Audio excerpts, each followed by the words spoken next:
તો વલસાડના વાપીમાં ગોડાઉનમાં ભીષણ આગ લાગી। કરવડના આદર્શનગરમાં ભંગારના ગોડાઉનમાં આગ લાગતા અફરાતફરી મચી હતી। લગભગ 12 જેટલા ગોડાઉન પણ આગની ચપેટમાં આવ્યા હતા। 8 થી 9 ફાયર બ્રિગેડની ટીમ દ્વારા આગ પર કાબુ મેળવવામાં આવ્યો છે। સતત પાણીનો મારો ચલાવવામાં આવ્યો અને જો કે આ આગ જે છે તે શોર્ટ સર્કિટના કારણે થઈને લાગી હોવાનું પ્રાથમિક અનુમાન લગાવવામાં આવી રહ્યું છે। પ્રથમ કોલ જીઆઈડીસી ફાયર સ્ટેશનને મળ્યો હતો, ત્યાંથી કોલ ટ્રાન્સફર કરવામાં આવેલો। ત્યારબાદ વાપી ટાઉન ફાયર સ્ટેશનની fire team, GIDC, Sarigam, Radha Madhav park અને દમણગંગા ઇન્ડસ્ટ્રીયલ પાર્ક, આ બધાની જે ફાયરની ટીમ છે એ ઘટના સ્થળે પહોંચેલ।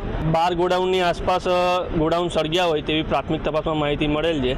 તેની અંદર પ્લાસ્ટિક અને કાગળ ને એ ટાઈપનો બધો માલ સંગ્રહ કરવામાં આવ્યો હોય તે રીતની માહિતી પ્રાપ્ત થયેલ છે।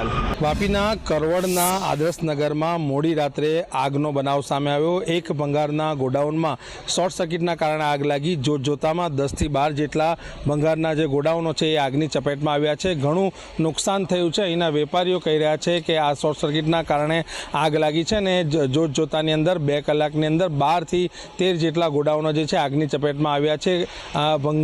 ગોડાઉનોની અંદર જે છે કાપડ અને પ્લાસ્ટિકનો વેસ્ટ રાખવામાં આવતો હોવાનો છે અને તેનું તેઓ વેપાર કરતા હોવાનું જે સામે આવ્યું છે। ત્યારે હાલ જે છે 5 થી 6 જેટલા ફાયર ફાઇટરો આગ પર પાણીમારો કરી રહ્યા છે। ત્યારે હજી પણ જે છે આગ કાબૂમાં આવી નથી। રાત્રિના 2:30 વાગ્યા છે અને જે લોકો છે તેઓ ઘરની બહાર છે।